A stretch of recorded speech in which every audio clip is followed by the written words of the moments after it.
friends, let me stop for a moment and look at 1/8 of an inch on our ruler. That's a little tricky. We haven't measured to 1/8 of an inch before, have we? No. No. So let's break up 1 inch to figure out what that is. What is an 1/8? So if I have my ruler here, this is 0, this is 1 inch. I have a line between there. What's an 1/8 of an inch? Let's count on your pattern templates how many tiny dots you have between 0 and 1. So I have 1, 2, 5, 6, 7, 8, 9, 10, 13, 14, 15, 16. I have 16. You have 16?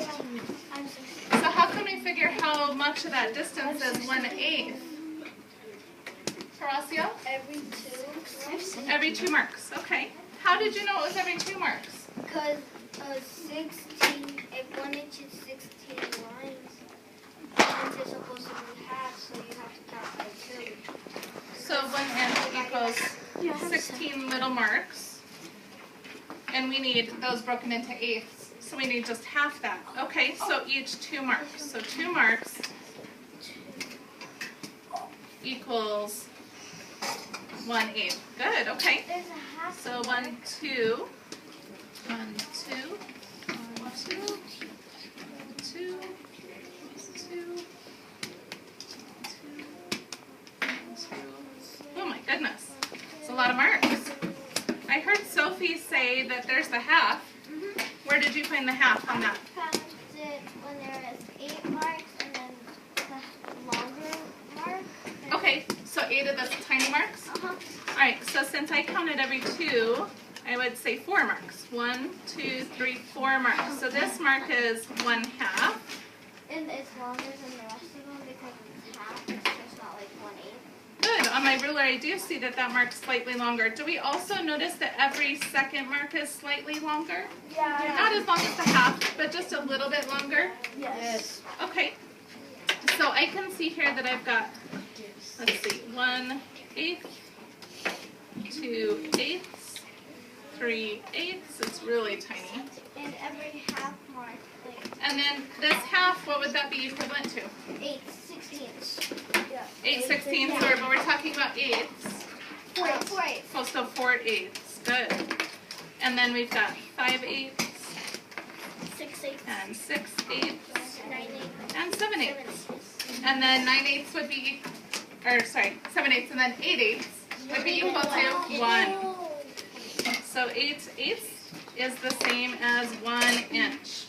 Okay, so that might help you a little bit as you start figuring out this problem. I know some of you already have what you think might be the answer. Sophie, you said you had a solution? Well, I thought Lynn was right. Okay. So you think Lynn is correct? I'm just trying to take a look at your marker. Can you test this one, see if that's a little smaller on your paper here? All right, does anybody else have this answer yet? Yes, sir. I said Marcus and Jamal are right because they have the closest to where mine was, and they have the same because if you increment 6/8, mine is 3/4, and Jamal said 6/8, and Marcus said 3/4. So they have the same. Okay, so you're saying that you agree with 2 of them, Yeah, not because just they one of have them. the same. So you agree with, you said Jamal and Marcus? Okay. Jamal and Marcus. Did that make sense? Yeah. Yep. How Keller kind of described that? Yeah. Yeah. I agree. You agree? Me too. Tell me why you agree. Because 3/4, if you multiply it by 2, is 6/8, and then you just add the 4 in front, and they both have the same answer. Okay, so let's go ahead and write our why. So let's do a complete constructed response first. I agree with both. Thank you. With Jamal and Marcus. Because, I'm going to use the language that Keller used. Keller said because it was the closest to my measurement. Okay, I agree with both Jamal and Marcus because they're measure Closest to mine, and they're the same. was closest to mine, and they are the same measure.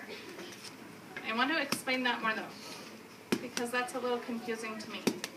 It doesn't say the same measure, does it?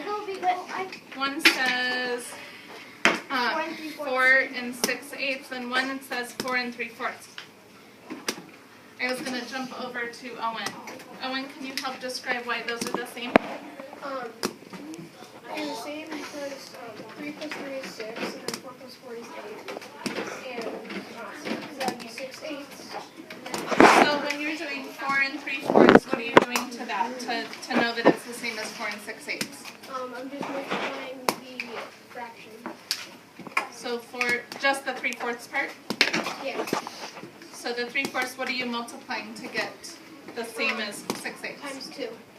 Okay, so times 1, right? Yeah. But your name for 1 is? 2. 2 halves? Okay. So now you understand. So you're multiplying 3 times 2 to get a new numerator of 6. And you're multiplying the denominators 4 times 2 to get a new denominator of 8. I noticed that, yeah, 3/4 is the same as 6/8. So I can do that down here. How would you describe that? I describe it by saying, I know that 3/4 and 6/8 are the same because if you multiply the fraction, then they are the same. Good. Is the same as 6/8 because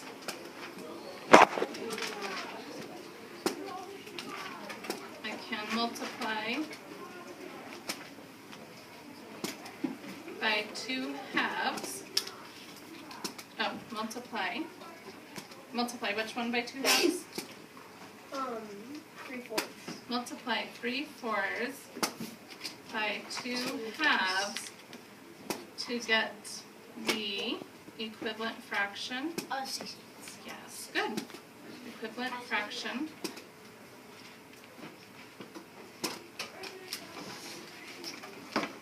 of 6/8. So 4 and 6/8 is equal to 4 and 3/4.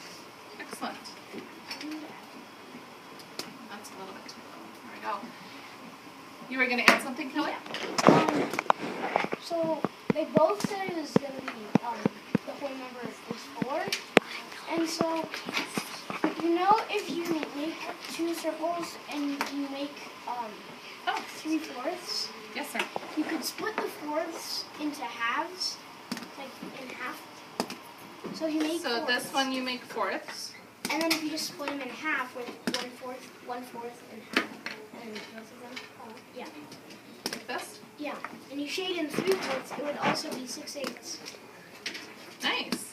I like that shows us the equivalent fraction. Good job. All right.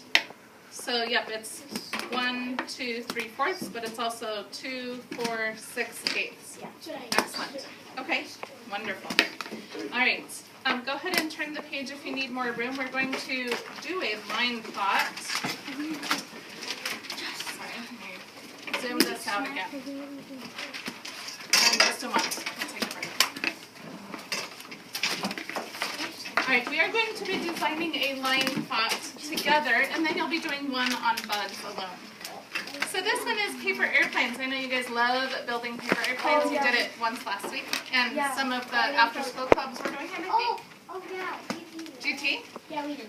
So we need a title for our line plot. Since it's how far an airplane flies, what should we title our line plot? It always has to have a title. The length. How far your airplane? Oh, length? Airplanes flew? Yeah. Oh, paper airplanes? Length of paper. Length of paper airplane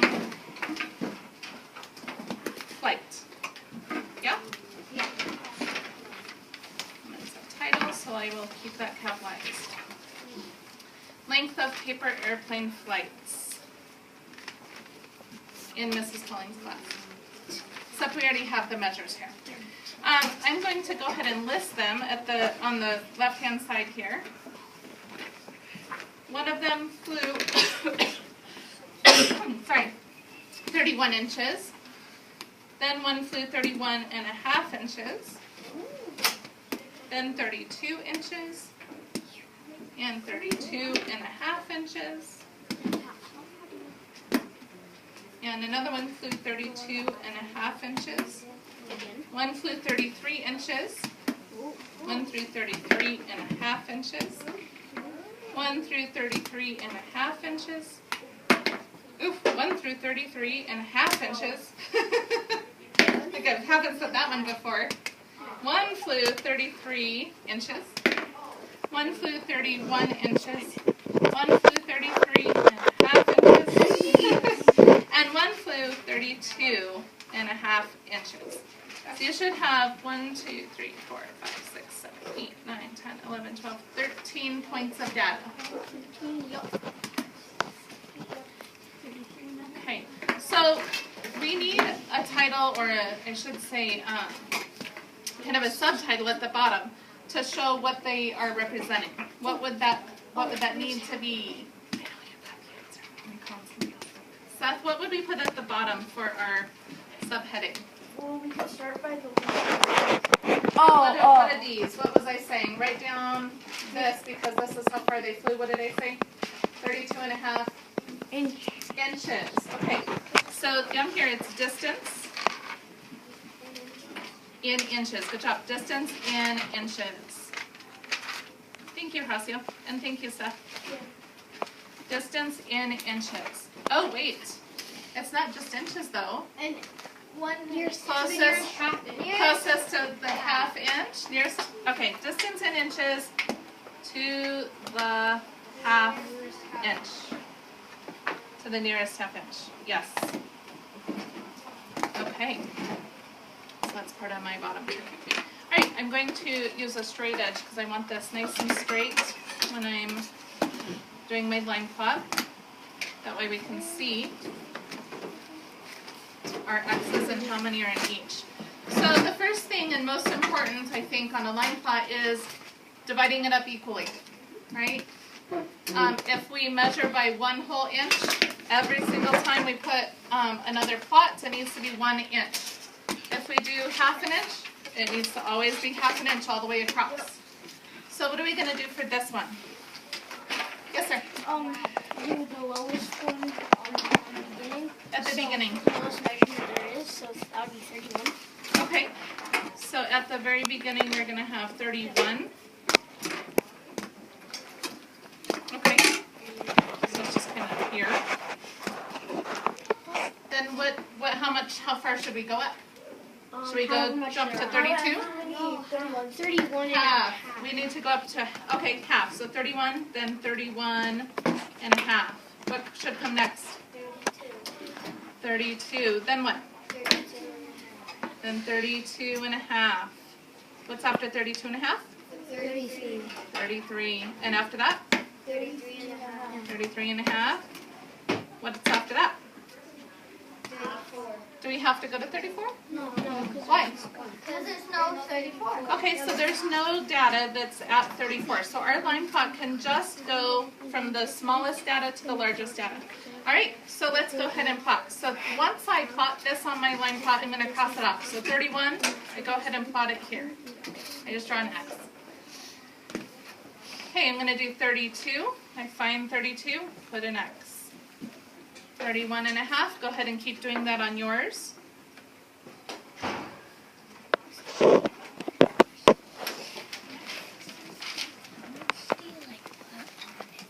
On which one? On like the X's kind of. Good question. So anytime you see one over here, you're going to put one here. So 31, X it out there, put your X here. Okay, that makes sense. Yep. Thank you. Yeah, so if you see another 31, I see one here. 31, so you can put another one there. Okay, and then look for the next one. So you could do 31 and a half, cross it out, and then put it on your plot.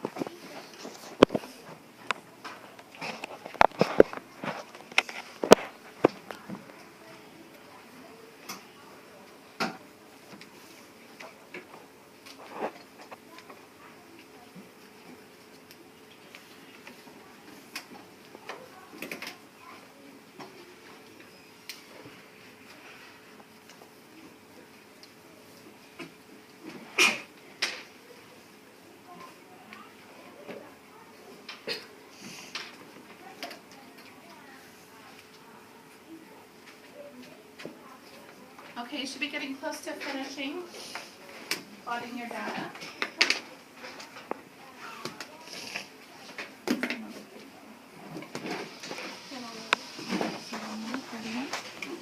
So I've got one at the top and then I have one down almost to the bottom on the left. Good. Yes, sir. Yeah. All right, friends, we're going to move on. And we're going to answer some questions about these. So this line plot will help us answer some data questions.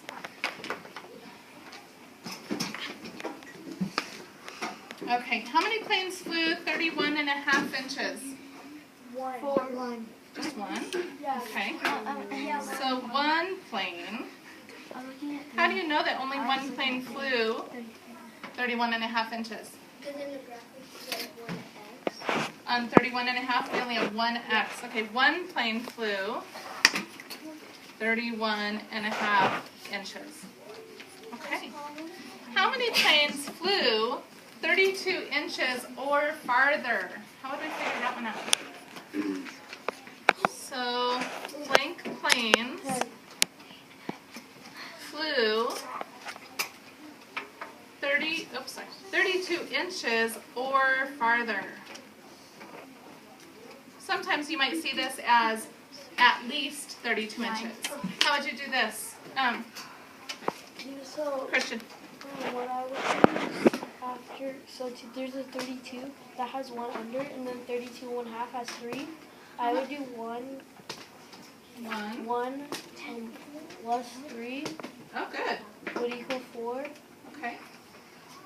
plus 2, So plus 2 here. Great. and then plus 4 because there's 4 and 33. Okay, so 4 plus 2 is 6 plus 4 more. So how It's many? 10. 10. All right. I like how you did that. That's excellent. So you're counting how many are in each column and adding them to the next column until you get to the end. Good. 10 planes flew 32 inches or farther. Yes, sir. Don't you need like a key? A key. Yeah, like one x equals how many 1 Yeah, Inches? how many? Because we have inches down here, that's okay. Yeah. That's a good question though, because we use keys in maps, we use keys in other things too sometimes. Because sometimes it's like sometimes in like CMS I saw that like when there's like one smiley face equal like Oh, I do know what you're talking about. Thank you. Yeah, we can do that. So 1x equals 1 plane. Yeah. So an x equals 1 plane. I'm so glad you brought that to my attention. I didn't think about that. I'm going to add that to my lessons.